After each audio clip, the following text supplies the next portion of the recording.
I'm going to make a suggestion for New Jersey knife laws, existing knife laws. In New Jersey, they got some of the vaguest knife laws, and probably the worst state in the country for knife laws, because not only are they vague knife laws, but pretty much every violation you ever have that could be a violation with a knife is a felony. It's not even a misdemeanor. So, and since they have vague knife laws, you could actually get in trouble pretty easy. I'm going to just tell you what my suggestion is. What they should do is have very, very liberal knife law policies for anybody that already possesses a New Jersey Firearms ID card. This is like just a blow-up picture of a generic Firearms ID card. Normally it's a little business card size thing that's yellow colored. That's issued by the chief of police. You have to go through a background check.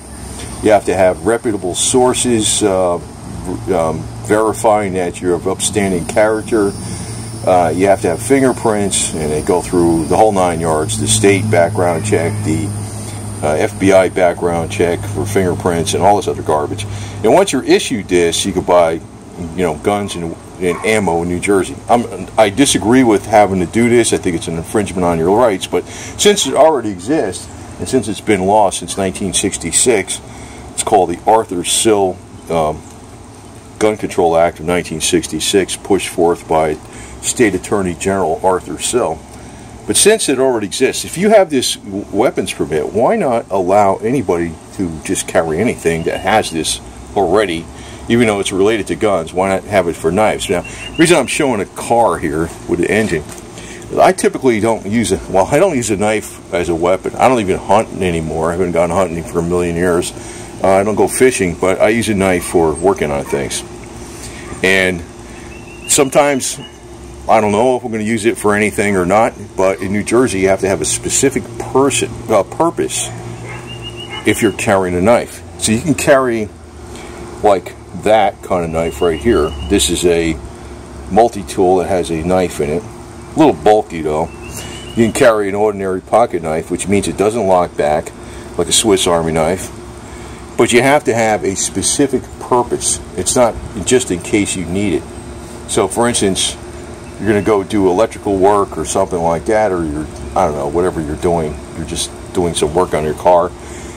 I got in the habit of keeping a knife all the time for the car work because I knew a friend of mine, his father's name was Bucky, his nickname. He used to use a knife for just about everything. We'd clean the battery terminals off with it. When you install the battery, if you're doing electrical connector, you clean that off with that. You scrape the valve cover gaskets off with it. And of course you have to resharpen it. To use it for installing hoses, cutting them into length. You might scrape off the garbage that's on here before you put the hose on. A lot of different things. There's 1,000,001 things you use it for. I'm constantly, and that's why I use cheap knives, because I'll dull them up quick and I'll just put them through a pull-through sharpener. But that's one use. You could be an electrician. You can use it for stripping wire. A lot of different things. It's not what I actually call the everyday carry, concealed weapons garbage stuff. But it's a handy tool. It's just as handy as anything you might have in your toolbox. And if you think about it, anything in your toolbox could be a weapon. It could be, those vice grips could be a weapon and all this type of stuff.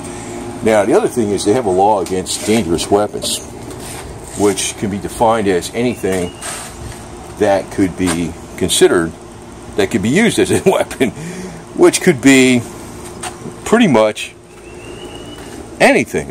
You could have, a car part laying around or something like that. It's a harmonic balancer. That's pretty heavy. It's a brick, right? Anything could be a weapon. So it's at the discretion of the police officer, what can happen to the person.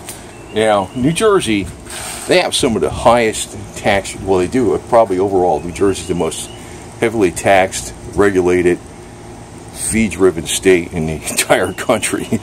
Now, you already have this thing in place. I don't like this thing, but it's already in place. So why not, if somebody has one of these permits, just allow them to carry everything. Let them carry, a flipper type knife, tiny switchblade. Actually, I like this thing. You know, I don't understand what the, you know, this would be, depends on the, in my state it's legal, okay, because I'm in a southern state, but, you know, a knife that, you know, they differentiate between a knife that opens up with a flipper assisted opening and one that opens with a button that's on the, you know, handle, which to me that doesn't really make sense why the hell they even differentiate between that. I personally like the button types because I actually have a tiny one.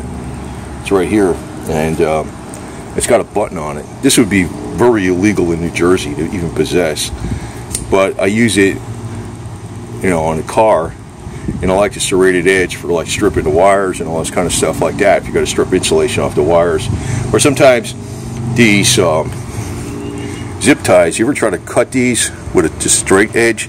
They don't cut. They're all very hard to cut.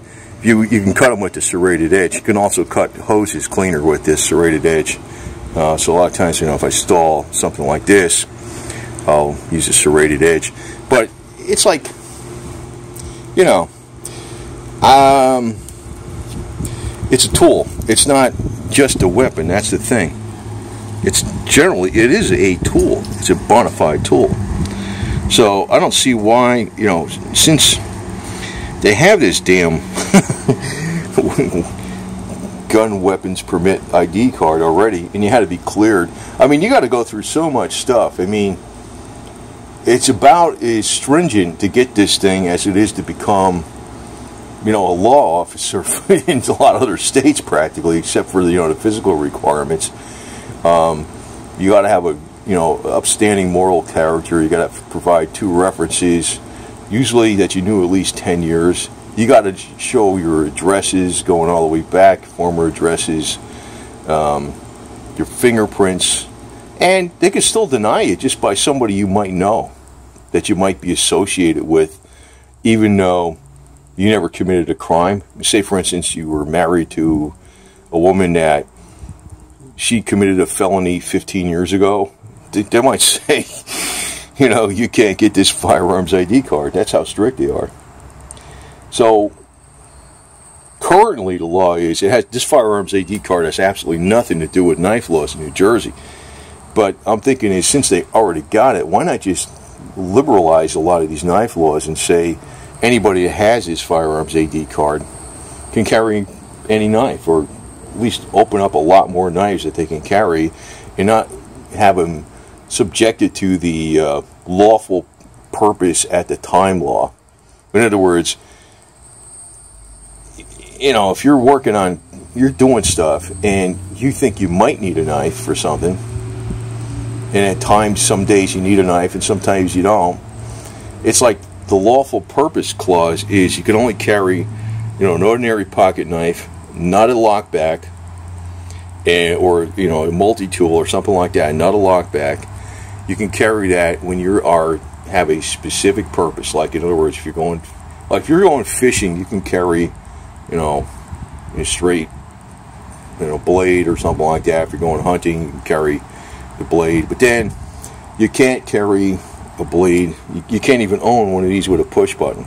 You can own the kind with the flipper, like this, because the thing is actuated from the blade itself. It's not a button on a thing. But it's like, I don't know what the hell in actuality, it's absolutely no different in function as the kind that has a button on here.